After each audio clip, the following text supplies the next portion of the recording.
வணக்கம். மரியாதைக்குரியவர்களே, உங்களை green yellow இணையதளத்தின் மூலமாக சந்திப்பதில் மற்றற்ற மகிழ்ச்சியினையும் தமிழர் திருநாளாம் பொங்கல் திருநாள் வாழ்த்துக்களை தெரிவித்துக் கொள்வதில் பெரும் மகிழ்ச்சி அடைகிறேன். சில பல காரணங்களால்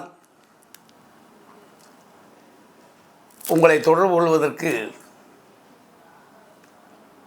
வாய்ப்பு இல்லாமல் போன காரணத்தினால் உங்களை இந்த இணையதளத்தின் மூலமாக சந்தித்து ஒரு சில கருத்துக்களை பரிமாற்றம் செய்யலாம் என்று கருதுகிறேன். இன்று தமிழகம் முழுவதும் பல்வேறு விமர்சனங்களும் பல்வேறு குழப்பங்களையும் இணையதளம் என்ற பெயரால், ஜாதியின் பெயரால், தேசிய தலைவராம் தேவர் போன்ற மாபெரும் தியாகத் தலைவர்களையெல்லாம் கொச்சைப்படுத்தத்தக்க வகையில் அறியாமல் புரியாமல் விமர்சனம் செய்து வருகிறார்கள். அது எங்களை போன்ற தேசிய சிந்தனையாளர்களுக்கு மிக வருத்தத்தையும் வேதனையும் கொடுத்து கொண்டிருக்கிறது. இந்த நாட்டில் நாட்டு விடுதலைக்காக தன்னை அர்ப்பணம் செய்து கொண்ட மாபெரும் தலைவர்களை இந்த நாடு மதிக்க தவறினால் இந்த நாடு தவறான வழிநோக்கி செல்கிறது என்பது பொருள்படமாகும். ஒன்று மக்கள் மதிக்க வேண்டும், இல்லையென்றால் ஆட்சி அதிகாரத்தில் இருப்பவர்கள் அவர் தியாகங்களையெல்லாம் போற்றப்பட வேண்டும் என்கின்றதான் எங்களை போன்றவருடைய கருத்து.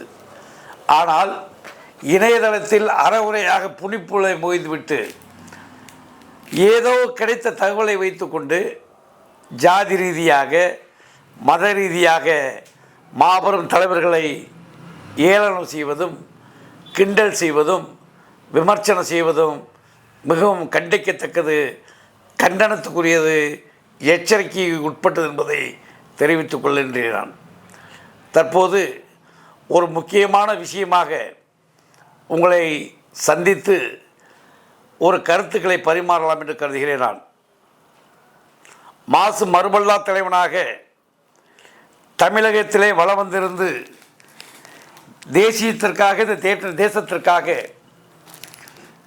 தன்னையே அர்ப்பணித்தப்பட்ட உத்தம தலைவராம் பசும்பொன் தேவர் திருமகனாரை கடந்த ஆட்சியில் 60 ஆண்டு காலம் ஆட்சியில் இருந்த காங்கிரஸ் கட்சி ஒட்டுமொத்தமாக அவர் ஜாதி முத்திரை குத்தி ஒரு அரசியல் பிரளயத்தை உருவாக்கி தமிழகத்திலே அவருடைய தூய தியாகங்களை மறைக்கப்பட்டது.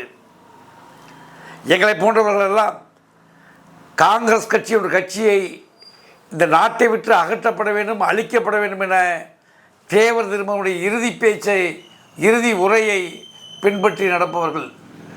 அதன் அடிப்படையில் நீண்ட நெடுங்காலமாக இந்தியாவில், இந்த பாரத தேசத்தில் தேவருடைய வழியில் நாங்கள் பாரதிய ஜனதா கட்சி மற்றும் ராஷ்டிரிய சுயசேகை என்று சொல்லக்கூடிய RSS போன்ற விஸ்வ ஹிந்து போன்ற இந்து இயக்கங்களோடு இணைந்து மிகப்பெரிய பணியாற்றி இருக்கின்றோம். நாங்கள் குறிப்பாக வருகின்ற 22ஆம் தேதி திறக்க உள்ள அயோத்தியில் 500 ஆண்டு கால போராட்டத்திற்கு பின்னால் இன்று ராமர் பெருமானுக்கு இன்று பிரதிஷ்டை செய்யப்பட்டு கும்பாபிஷேகம் நடைபெறுகின்றது போன்ற நிகழ்ச்சிகளெல்லாம் பார்க்கின்ற பொழுது உள்ள மகிழ்கின்றோம். நாங்கள் கடந்த காலத்தில் இதற்காக கடும் போராட்டங்களில் எங்களையும் ஈடுபடுத்தி கொண்டவர்கள். நாங்கள் பாரதிய ஃபார்வர்ட் பிளாக் என்ற கட்சி ஆரம்பிக்கின்ற பொழுது இது காங்கிரஸுக்கு எதிரான எந்த இயக்கத்தோடும் பயணம் செய்கின்றதை லட்சியமாக கொண்டுதான் அந்த பயணத்தை தொடங்கினோம். அந்த அடிப்படையில் இந்த இயக்கங்களுக்கு நாங்கள் முழு ஆதரவு கொடுத்தோம். அந்த அடிப்படையில் கரசேவா முதல் செங்கல் அனுப்புவது வரை அயோத்தி வரை சென்று வந்தவர்கள் நாங்கள் எல்லாம். இன்று 22ஆம் தேதி கும்பாபிஷேகம் நடக்கின்ற நிகழ்ச்சி எங்களை போன்றவர்களுக்கு, கடுமையாக உழைத்தவர்களுக்கு உள்ளார்ந்த மகிழ்ச்சியாக ஒரு புதிய பாரதம் உருவாகும் என்ற நம்பிக்கை இருக்கிறது. இந்த வேளையில் காங்கிரஸ் கட்சிக்கு பின்னால் பாரதிய ஜனதா கட்சியினுடைய நரேந்திர மோடி ஆட்சி வந்த பின்னால் ஒட்டுமொத்தமாக இந்தியாவின் தலையெழுத்தே மாறிவிடும். பாரத தேசம் தேவர் கண்ட நேதாஜி கண்ட பாரதமாக உருவாகும் என்ற நம்பிக்கை எங்களுக்கு இருந்தது. இந்த தேச விடுதலைக்காக தூக்கு மேடைக்கு முத்தமிட்டவர்கள், சர்வபலி தியாகம் செய்தவர்கள், மண்ணாசை பெண்ணாசை விடுத்து பாரத மாதாவினுடைய அடிமை விலங்கை உடைத்தெறிய வேண்டும் என்ற லட்சியத்திற்காக தன்னை அர்ப்பணம் சிந்தியவர்கள், ரத்தம் சிந்தியவர்கள் எல்லாம் ஒரு குறிப்பிட்ட காந்தியவாதிகளால், காந்தியினுடைய பக்தர்களால் ஒட்டுமொத்தமாக மறைக்கப்பட்டார்கள்.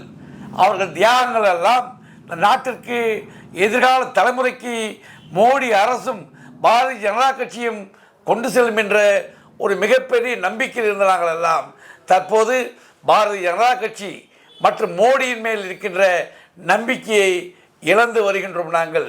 காரணம், காங்கிரஸ் கட்சி திராவிட கட்சிகளும் எந்த காரியத்தை செய்ததோ, எந்த பிம்பத்தை உருவாக்கினார்களோ அதே பிம்பத்தை உருவாக்கத்தக்க வகையில் தேசிய தலைவர்களை மதிக்காத போங்கு பாரதிய ஜனதா கட்சியினுடைய செயல் எங்களுக்கு மிகப்பெரிய வருத்தத்தையும் வேதனையும் கொடுத்திருக்கிறது. குறிப்பாக மதுரையில் உள்ள விமான நிலையத்திற்கு பசும்பொன் தேவர் திருமகளுடைய திருப்பெயரை சூட்ட வேண்டும் என்று சொல்லி சர்வ போராட்டங்களும் மண்ணிலிருந்து விண்ணில் வரை நடத்தி அரசின் கவனத்துக்கு சென்றிருக்கின்றோம். இது பாராளுமன்றத்தில் வெங்கையா நாயுடு முன்னால், சுப்பிரமணிய சாமி முன்னால் அவர்களால் அது விவாதிக்கப்பட்டிருக்கிறது.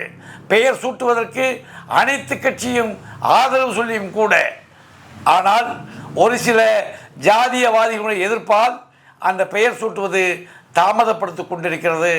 அது இந்த தேசத்துக்கு ஒரு தனைகொழிவு. தேசத்துக்காக தன்னை அர்ப்பணித்தவர்களை பாராட்டாத அரசு, அந்த அரசு இந்த தேசத்தை மட்டுமல்ல அந்த தியாகத்தையும் அது அவமானப்படுத்துவதாக கருதுகிறோம்.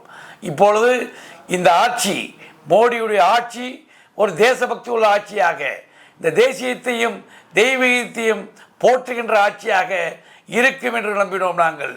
ஆனால் இன்று எங்களை போன்ற கோடிக்கணக்கான தேசபக்தர்கள், தேவரை தெய்வமாக நேதாஜியை தலைவராக ஏற்றுக்கொண்டவர்கள் மனம் புழுங்கிக் கொண்டிருக்கிறோம். நாங்கள் வேதனையை சுமந்து கொண்டிருக்கிறோம். நாங்கள் பாரதிய ஜனதா கட்சி உடனடியாக பெயர் சூட்ட வேண்டும். எத்தனை எதிர்ப்புகள் வந்தாலும் தேசிய தலைவனுடைய திருப்புகளை இந்த நாட்டிலே நிலைநிறுத்த வேண்டும். தேவருடைய பெயர் வைப்பதால் தேவருக்கு பெருமை இல்லை, இந்த தேசம் பெருமை அடைகிறது என்பதை மோடி அவர்கள் கருத்திலே கொள்ள வேண்டும். பாரதிய ஜனதா கட்சி கருத்திலே கொள்ள வேண்டும். அதனுடைய துணை அமைப்பாக இருக்கின்ற RSS போன்ற விஸ்வ இந்து பரிஷத் போன்ற இயக்கங்கள் கடந்த கால கோரிக்கைகளை மனதில் வைத்து உடனடியாக இந்த பெயரை சூட்ட வேண்டும் என கோரிக்கையை முன்வைத்து வருகின்ற 19ஆம் தேதி பாரத பிரதமர் மோடி அவர்கள் ராமேஸ்வரம் வருகிறதாக தகவல் கிடைத்திருக்கிறது. இது அதிகாரப்பூர்வமாக இன்னும் அறிவிக்கப்படவில்லை என்றாலும் கூட 19ஆம் தேதி வருவது உறுதியான தகவல்கள் வந்து கொண்டிருக்கிறது.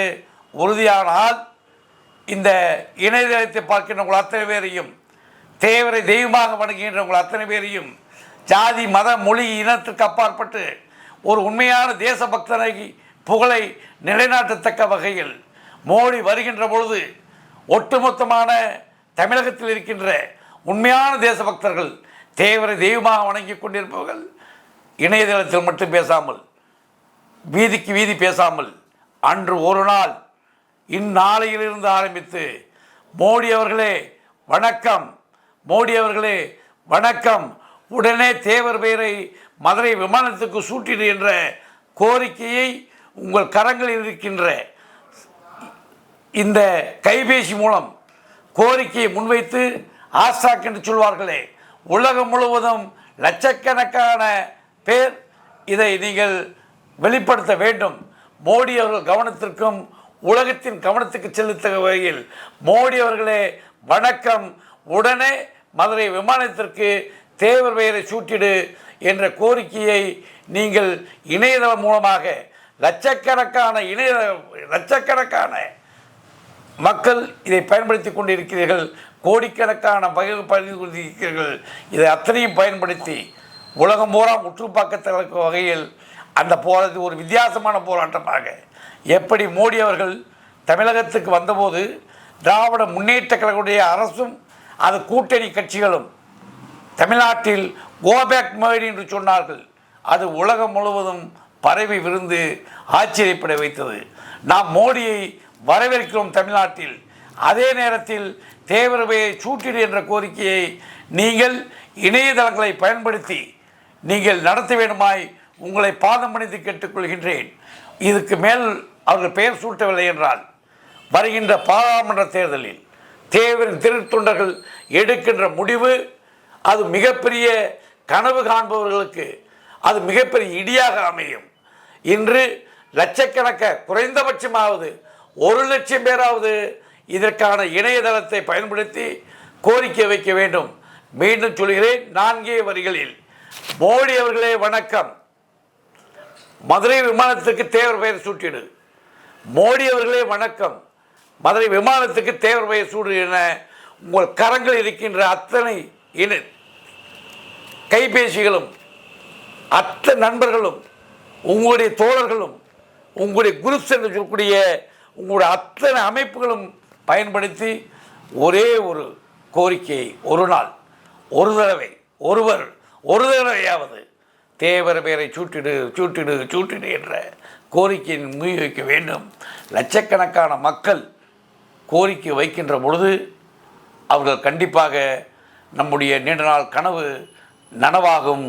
தேவருடைய திருப்புகள் உலகமெல்லாம் விரிந்து மதுரையிலே அமைந்துள்ள இன்டர்நேஷ்னல் ஏர்போர்ட் என்று சொல்லக்கூடிய சர்வதேச விமான நிலையமானது தேவர் பெயரில் இருக்கிறது என்கிற உலகம் பூராம் இப்படி அப்பழுக்கற்ற ஒரு தலைவன் எந்த சமாதானம் இல்லாமல் ஒரு நாட்டு விடுதலைக்காக நாட்டு மக்களுக்காக தன்னை அர்ப்பணித்தான் என்கின்ற வரலாறை தோண்டி எடுக்க வேண்டிய கடமையும் பொறுப்பும் நமக்கு இருக்கின்ற காரணத்தினாலே இந்த கோரிக்கையை நீங்கள் வலுவாக வைக்க வேண்டும், விரிவாக வைக்க வேண்டும்.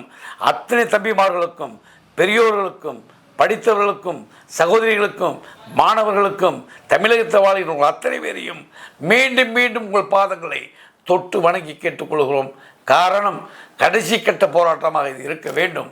லட்சக்கணக்கான மக்கள் கோரிக்கை என்பதை உலகம் உற்று பார்க்கின்ற வாய்ப்பு வருகின்ற 10ஆம் தேதி மோடி இங்கு வருகின்ற பொழுது கண்டிப்பாக பெயரை அறிவிக்க வேண்டிய சூழலை உருவாக்க வேண்டுமாய் உங்களை உரிமையோடு கேட்டுக்கொள்வதோடு தமிழகத்தில் இருக்கின்ற அரசியல் இயக்கங்கள் எல்லாம் குறிப்பாக தேவரை தெய்வமாக வணங்குகின்ற தேசபக்தர்களும் அவர் பிறந்த முக்குளத்து மக்களும் அரசியலின் வேறு பக்கம் இருக்கிறார்கள். அவர்களால் அரசியல் லாபம் இல்லை என்று புறக்கணித்து கொண்டிருக்கிறார்கள். இல்லை, நாங்கள் எப்பொழுதும் தேவரின் தொண்டர்கள்தான் தேசத்தின் பக்கம் நிற்போம் என்பதை எடுத்து காட்டுகின்ற வாய்ப்பும் உங்களுக்கு இருக்கிறது. ஆகவே உங்களை மீண்டும் மீண்டும் கேட்டுக்கொள்கின்றேன்.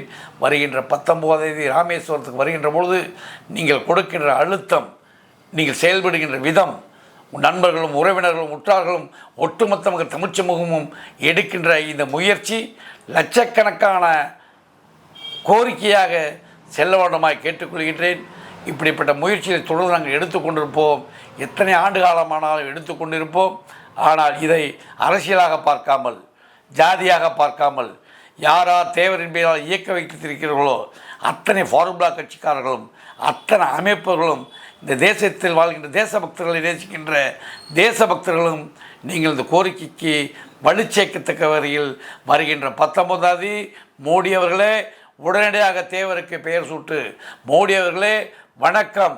உஸ்லம் மதுரை விமானத்திற்கு தேவர் பெயர் சூட்டு என்ற கோரிக்கையை வலுப்படுத்தி தெய்வீக திருமகன் பசுமன் தேவருடைய திருப்புகளை காக்க வேண்டுமாய் உங்களை பாதம் பணிந்து மீண்டும் மீண்டும் கேட்டுக்கொள்கின்றேன். நன்றி, வணக்கம். வாழ்க தேவர் நாமம். ஜெயஹிந்த்.